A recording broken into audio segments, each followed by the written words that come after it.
My name is Rosemary Forsythe. I'm a painter and I live in Great Falls, Virginia.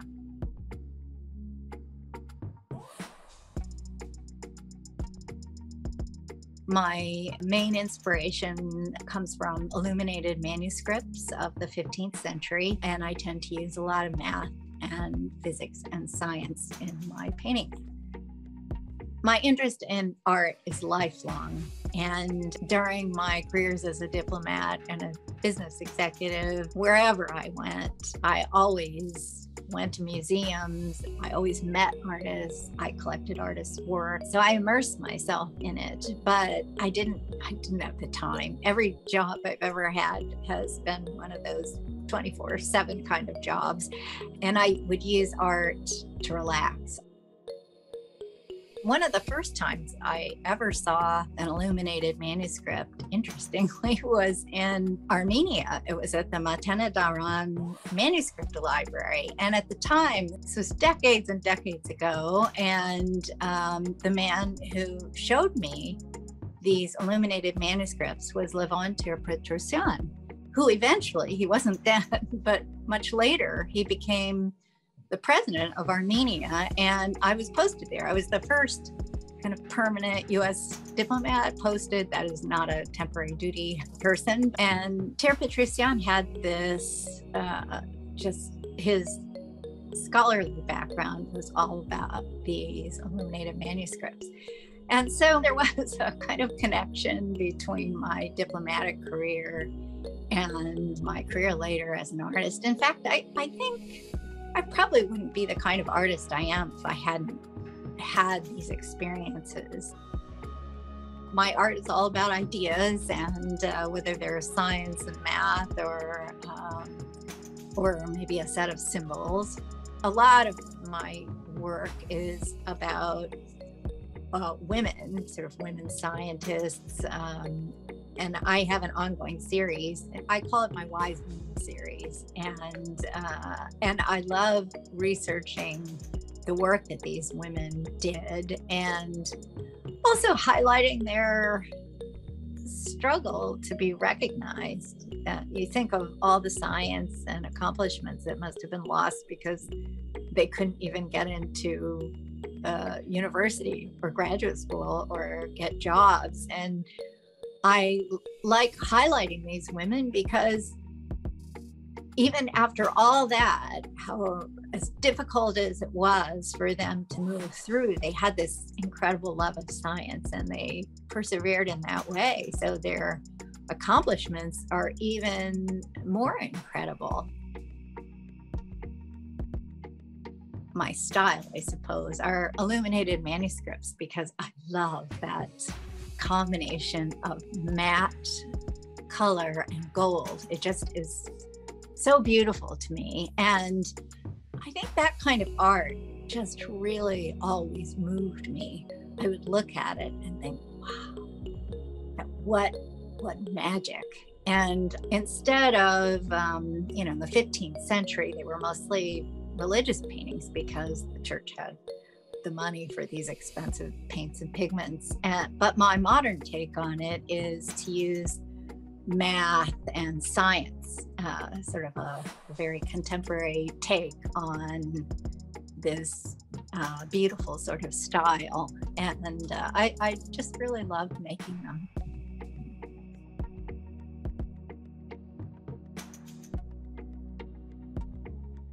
I did a lot of research into what gives you joy when I retired. I followed that and it led me to a career in painting. And it took me a year or two to really figure out how I wanted to do it and what would make my work distinctive. But I wanted to do something deep and intellectual like me, but also I wanted to create works of art, and I didn't want to just create any kind of work of art. I wanted to do something very distinctive and inspired by my life, sort of this very rich life abroad. And it took a long time once I decided what I wanted to do, because I hadn't been painting full time. I'd been working in these more than full-time jobs. So It took me a year to kind of develop that look. And I have an idea, and then I go into the research phase. I keep track of my process and my ideas with notebooks, and then I develop them. So I spend a lot of time in research on some of the physics equations. It can take months until I really, really understand something well enough to paint it. And then I decide on the symbols, and I have probably 30 books on symbols, and I spend a lot of time figuring out what would be appropriate. Then the next step is to move towards the actual kind of painting framework. I choose the size of the canvas. I choose 3 to 5 colors. And once I have this framework, then the rest of it is pretty intuitive. I do everything in layers. I put them on the strips of paper so I can, hold them up to a painting and see whether I think they'll work. And a lot of times it's layered in with gold. And that's what gives my paintings this sort of 3-dimensional look. And it's how I weave in the gold.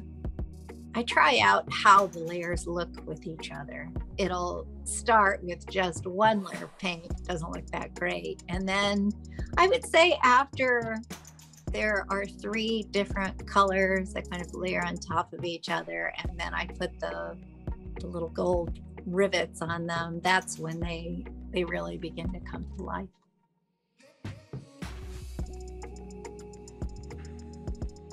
It's pretty thrilling for me, actually. I spent 11 years as a U.S. diplomat, foreign service officer, and I, in fact, used some of my declassified cables from the end of the Soviet Union in some of my art. And I like the idea of kind of coming full circle. I started as a diplomat and then did other things. I worked in international business, and now I've kind of come back to do diplomacy in a new way. The 2 works I have going to Amman, one is the 17 Equations That Changed the World, is probably my favorite equation painting. And the other painting is called Rise, and it has a lot of symbols of resilience, renewal, and transformation. And they both, I think they were both chosen together because they have trees in them, which for me is a wonderful symbol of unity in some way. So when I do the equations, I like to use these interlocking wave patterns in the tops of the trees, because to me it shows how the equations are related to each other and they work together to sort of serve as the basis of our modern world. There are probably 25 symbols of renewal and transformation in it.